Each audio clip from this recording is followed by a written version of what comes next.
Water bills for Baltimore City and County customers will resume today. Please remember the first bill will be higher than normal because it is covering the months of May, June, and July due to the delay caused by the ransomware attack. The first bill will also include a sample bill with explanation of the line item on the bill as shown on the screen on the side of me. Water meters in Baltimore City and County were able to continue to read water consumption. However, due to the network outage, DPW was unable to process this data and produce water bills. DPW carefully tested the water billing system to make sure it is accurate before putting it back into operation. All customers recently received a postcard letting them know their bills will soon be coming. Late fees are being waived and will not resume until November 2019. DPW Customer Support and Service Division staff is available to answer questions and or provide needed assistance. Customer payment plans are also available upon request. Water affordability assistance is available. As of July 1st, we launched BH2O Assist and BH2O Plus. These very generous programs provide up to 43% in assistance to individuals at or below the 175% federal poverty level, and an additional $257 if an individual is at or below the 50% federal poverty level. And if that's not enough, we are providing a $250 low-income grant to assist with arrears greater than $250. Director Chow can now provide more specifics on water bills, payment plans, and assistance programs available. Rudy. Thank you, Mr. Mayor. Good morning, everyone. First of all, happy to say that the Baltimore City, the water billing system is back in service now. As a matter of fact, as we speak, 10,000 bills are being printed, and they will be sent out tonight. So this is mark the beginning of resuming our water billing system. At the same time, the online bill payment system has been turned on as well for the water billing. So as of today, the bills will be going out, as Mayor indicated. I just want to remind all citizens that the bill are likely to be larger than what they normally see, right? So in other words, they are actually seeing 4 months worth of bill, April, May, June, July. Now we understand this is a large bill, and so therefore we are providing any kind of payment assistance if a citizen needs it. We offer 6-month and or 12-month payments. At the same time, we have extended hours for customer service. We're working basically 7 to 7, Monday through Friday. And also customer can reach us on 410-396-5398 if you have any questions. As I indicated that we have payment assistance available, I want to emphasize what the mayor has said earlier. We have now expanded our affordability program. We have 2 programs that we're pushing forward. One is the Baltimore H2O Assist. The other one is Baltimore H2O Plus program. The difference between the two, first of all, let me just talk a few words about the Baltimore H2O Assist.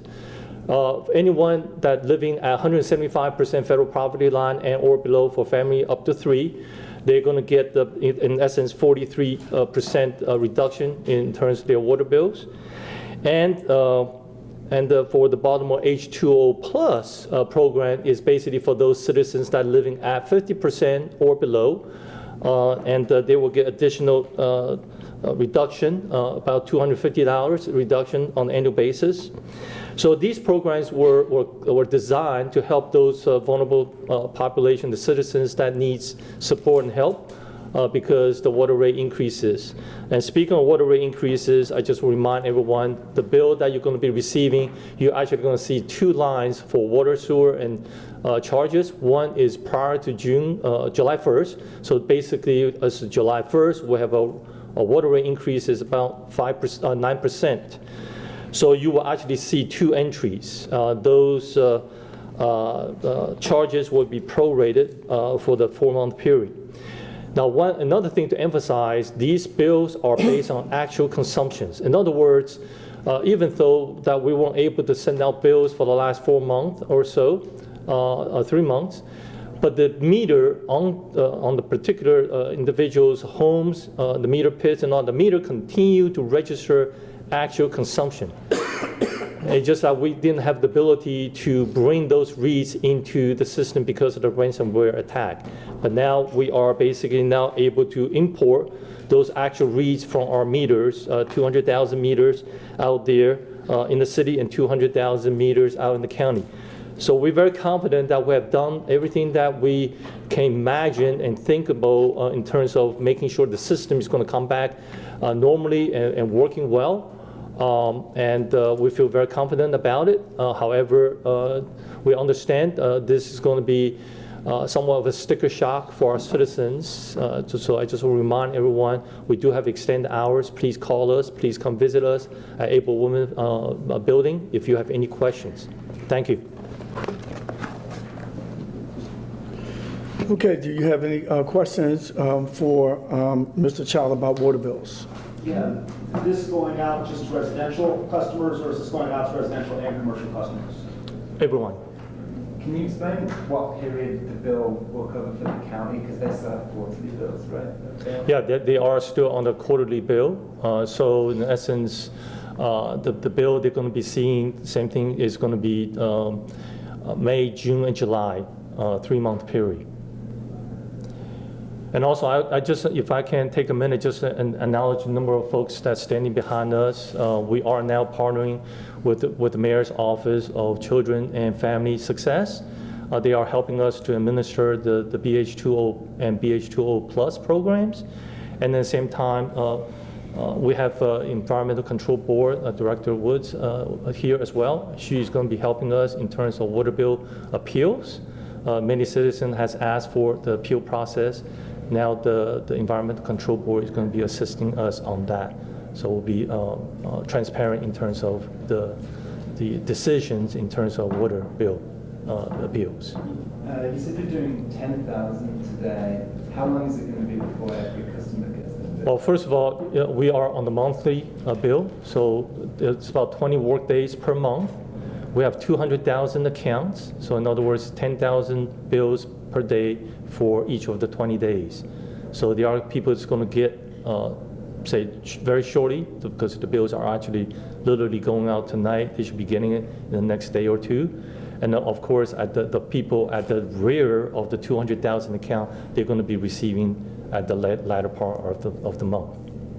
So will there be some overlap when some people will be getting a bill at the very beginning of September that includes? Absolutely, because first of all, that's how the system has worked in the past. We basically spread out the 200,000 accounts evenly throughout the month. So everybody has sort of their billing day in the specific month. So that day is sort of normal, month after month after month. And does sorry, this is a really basic question, but does the bill cover the 30 days between the bills, or does it cover the previous calendar month? Everybody would be receiving total 4-month bills. So in other words, the people who at the beginning, like today, they're getting April, May, June, July, right? And then as you go on, some people is going to get May, June, July, August, because that's just rolling 4 months. But no one will be receiving anything other than 4 months worth of bill. Thank you. Thank you. 1 second, we'll let them exit and we'll get to the next group.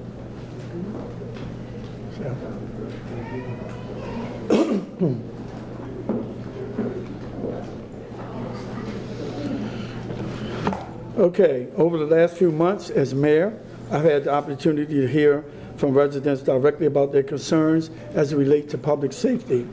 One recurring concern is the idea that local government entities, including police, could collaborate with federal authorities to enforce immigration laws.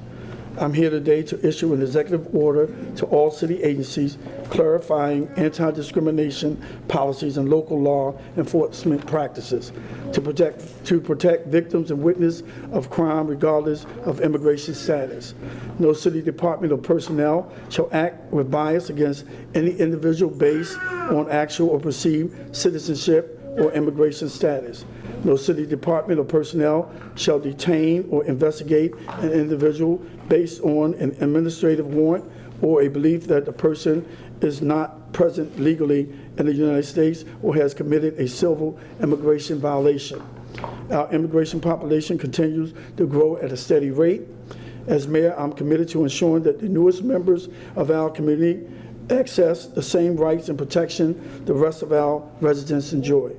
We have worked long and hard to strengthen our institutions so our schools are safe places where children can learn, and to be sure that law enforcement fosters trust with the community and is well positioned to protect those in need.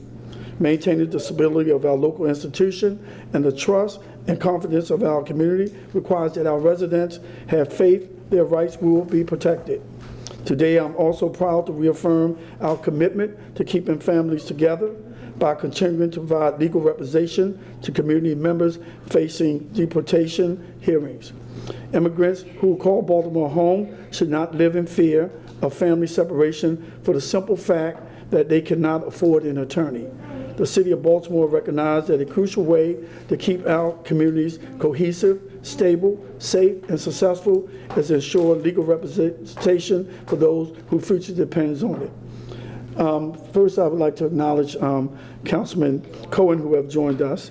Now we will hear from Deputy City Solicitor Dana Moore for more details about the executive order.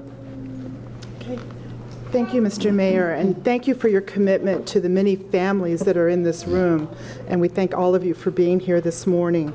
The executive order that will be signed today really makes very, very clear that Baltimore City, its mayor, its leadership, all of its agencies, all of its personnel are very, very committed to the regular life and lives of the people that are in this room and the many citizens that would call themselves immigrants or new to Baltimore. Baltimore will not be taking any civil action or supporting civil enforcement action by the immigration services. We are committed to making sure that none of our monies, the monies that all of you commit to the city and its coffers, will be used to pursue civil enforcement action against the immigrant community. The executive order also really reaffirms the city's commitment to not discriminate against anyone. When you have the executive order, you might already have it in front of you. If you look at it, it outlines and specifies what the city will not do. And in specifying what we will not do, we are going beyond what we often hear outside in the world. Soothing words are very, very helpful, and they can help move people from the grief of what we experienced last week or was experienced last week in Texas to help people feel better. But what this mayor is doing is making sure that in addition to the soothing words, there is action, absolutely action, that will protect people. And that is what's needed. We all have the words. We all have the emotion. We all have things that we can say when bad things happen to our neighbors. But this executive order, which this mayor will sign, protects people in a very real way. So that's why we're here. Thank you. Now we will hear from our Director of Immigrant Affairs, Catalina Rodriguez-Lima, to share information regarding the city's legal fund. Thank you, Mayor, for your support and your leadership on this matter. I also want to thank the Law Department, the Police Department, and the Office of Civil Rights with the assistance with the executive order. At a time when harsh immigration policies are disrupting our community, separating families, and increasing detention and deportation threats in cities in America, including our city, we're grateful for the support to continue to fund deportation defense under the Safe City Baltimore initiative. Established in 2018, Safe City Baltimore is part of a national network of cities and counties dedicated to providing legal representation for immigrants facing deportation, managed by the Vera Institute of Justice and subgranted to Capital Area Immigrants CARE Coalition. During its first year, CARE's attorneys provided legal consults to more than 100 individuals and represented 50% of Baltimore City residents detained by ICE. These residents have deep roots in our city. For example, clients served in the first year have lived in our city an average of 12 years, and 86% of the children with represented parents are U.S. citizens. Ultimately, it's for a judge to decide what happens to each case in immigration court. But a fair representation cannot be reached when only one side is properly represented. We look forward to continue working with CARE, the Vera Institute of Justice, and CASA to ensure that access to due process and fair representation is available for our residents. At this turn, I would like to turn it over to Diana Chavez, a CASA member.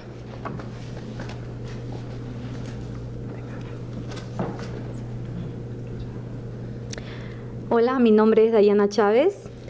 Good morning, my name is Diana Chavez. Orgullosamente soy miembro de CASA y parte del comité de liderazgo representando nuestro comité de CASA en Baltimore City. I'm proud to be a CASA member and proud to be part of CASA's Leadership Council, who represents our committee here of CASA in Baltimore City.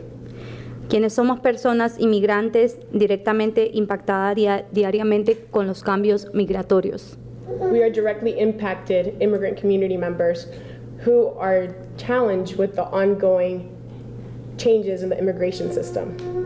Estoy aquí en primer lugar para dar las gracias al alcalde y a la ciudad de Baltimore I am here to thank the mayor and the city of Baltimore por reafirmar que el lugar donde llamo hogar y mis hijos van a la escuela y reciben sus terapias por sus necesidades especiales, seguirá siendo una ciudad de bienvenida. Thank you to our mayor and to our city for reaffirming that Baltimore City is a welcoming city, a place where I receive support in raising my children who are special needs.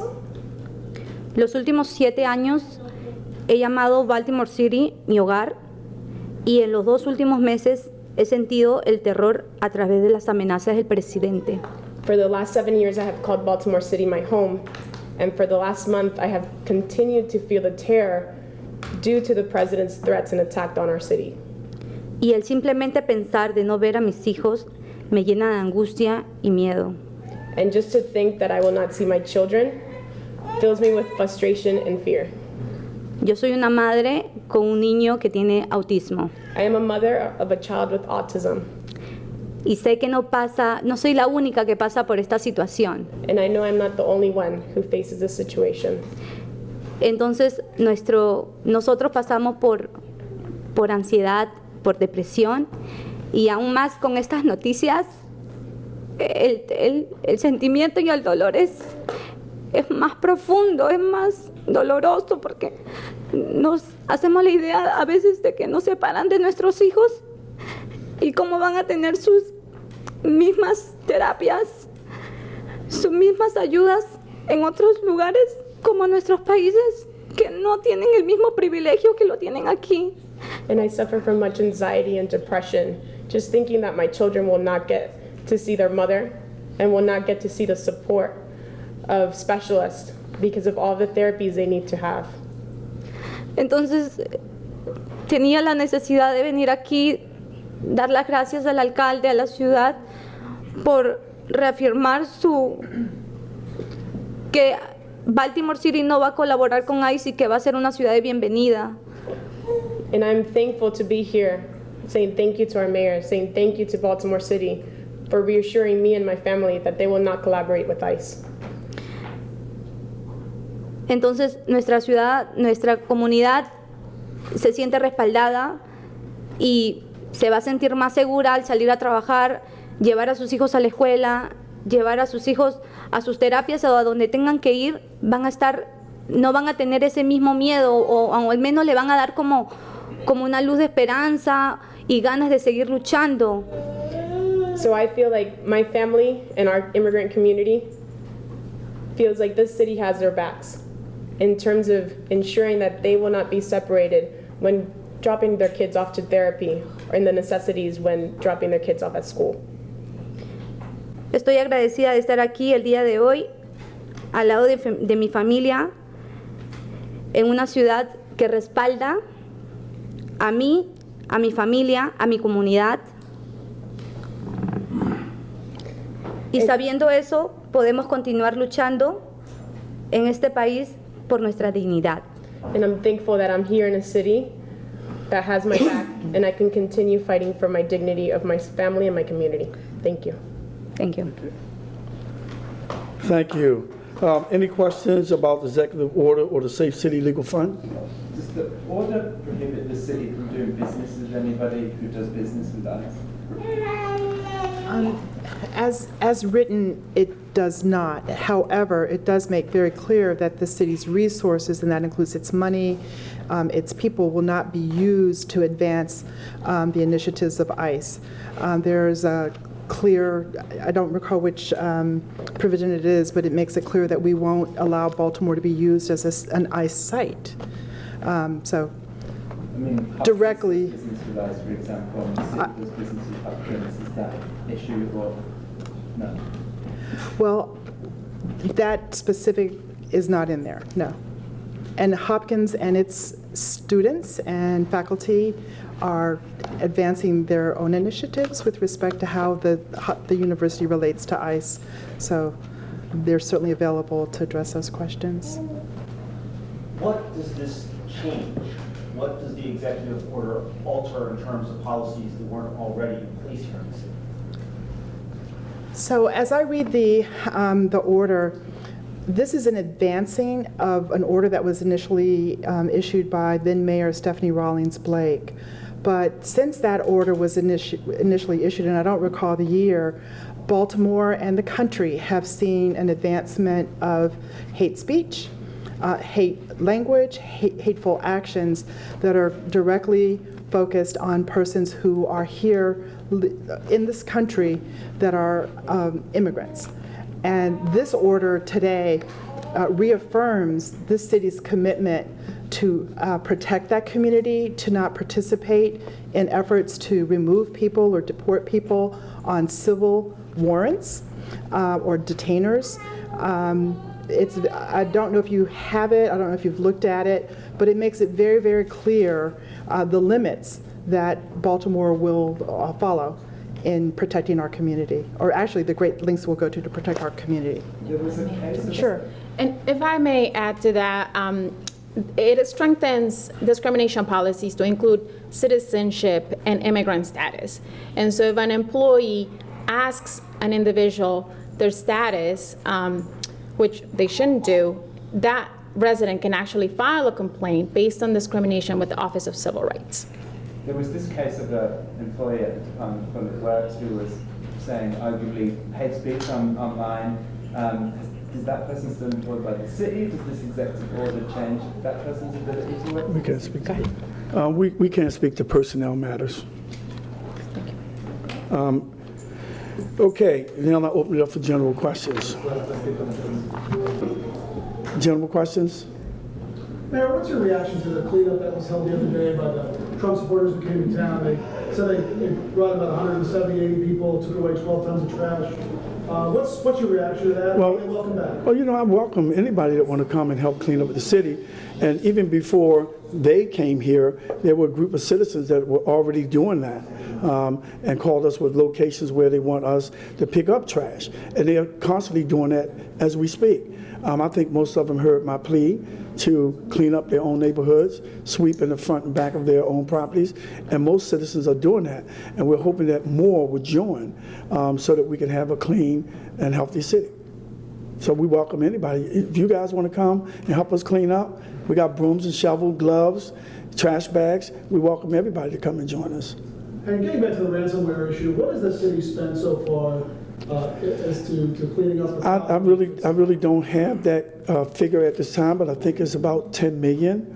And what you have to understand is we didn't pay the ransomware because we were advised by our federal partners not to pay it. And that 10 million is also helping us to rebuild our system. So it's not like we just sitting around and not doing anything. We're actually rebuilding our system as we go to recover.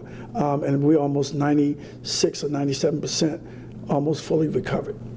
Is the city anticipating more flooding this evening? And Say that again? are you anticipating more flooding this evening? Are you doing anything to prepare? Hold up, I can't hear. I think they're looking for. Oh, okay. Yeah, Oh, the flood? Yeah. Oh, yeah, I was out late last night, going all over the city, looking at the damages, was in contact with our Office of Emergency Management, and, you know, some of the stuff I seen was really, really heart-wrenching to see churches burn, to see stores, destroyed, which makes me think that we're going to have more vacant buildings because, people don't try to rebuild. Most of them don't. They leave their vacant shells there for the city to eventually get through, forfeiture. When they don't pay bills, the city put liens on it, then we become the landlords of these vacant properties. But I'm hoping that these business owners are going to use their insurance money to rebuild. Good morning, everyone. David McMillan, Director, Mayor's Office of Emergency Management. Just some updates. I know you're all looking for information. Obviously, with the microburst of weather we had yesterday, we had 5 inches of rain in some locations in the central. We had some city rain gauges that actually hit 1 inch of rain within 15 minutes. So that gives you an idea of the magnitude of the event. In terms of the impacts, we had at the peak of it over 8,000 BG&E customers were out of power, representing a little over 3% of the city's service. We had 100 plus SRs for open trees down in the road, debris. So service requests were put in for those. Numerous reports of flooding, obviously in the central, with some reports of manholes coming up and coming loose from the pressure within the stormwater system. And we put out messaging for citizens, again, turn around, don't drown. If you see water, you should never try to walk or drive through it.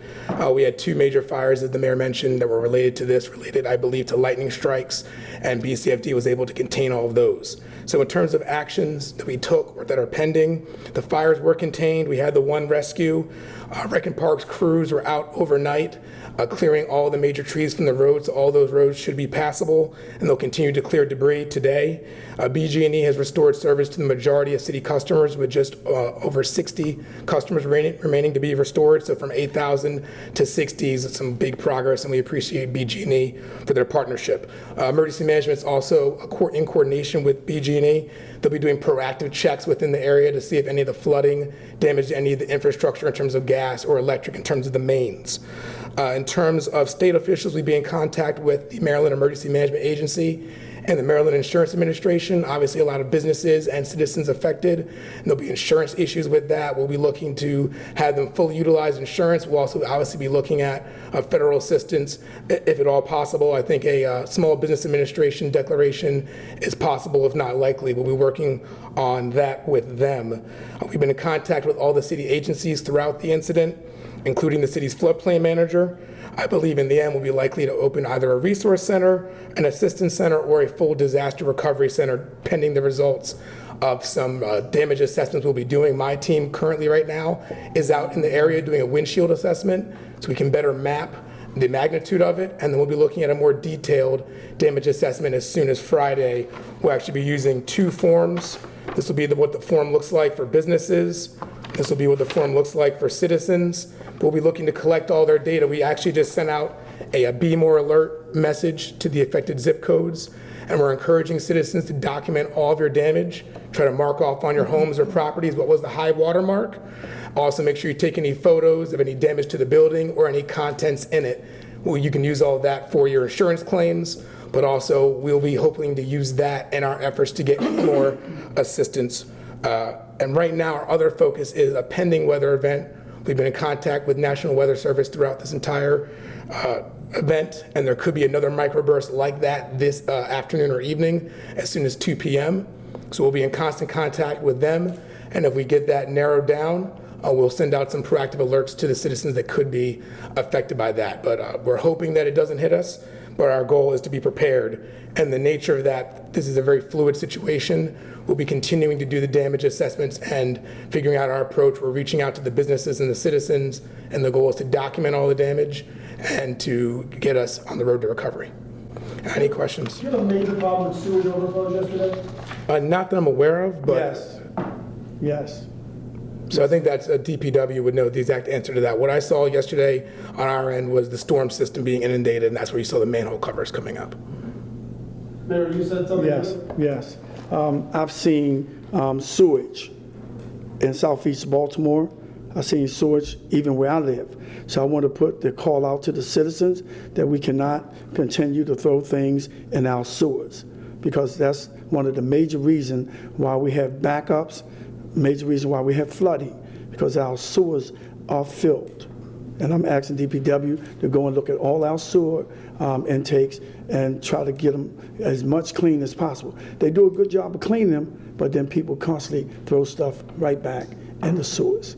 So yes, that's a part of the problem. But I just want to thank God that we wasn't hit as hard as other cities throughout the country when you have these major storms. You know, mainly it was in Southeast and mostly East Baltimore and parts of Northeast, because certain parts of the city said they see no rain at all. So. Does it give you pause about development along the waterfront after weather events like this, which are expected to become more and more common? No, I don't see any problems with that. You know, people that buy property around the water know that these things are likely to happen. It's not that they happen like every week or every day, but in resort towns, you know, they have, you know, houses where people lease, and it's right on the water. People rebuild right after, you know, a storm. So I think it's safe to say that people have certain expectations from living around the water that these things can and might happen. You know, on a different note, Associated Press issued an article. Uruguay issued a warning to its citizens earlier this week about traveling to the United States after 2 mass shootings. And the Latin American country also cited 3 cities, Albuquerque, Detroit, and Baltimore, as cities their citizens should avoid. Well, I haven't actually seen that yet, but you know, we have caution when we travel overseas as well. So I guess they're doing what they think is right for their citizens, just like we would do if we're traveling abroad.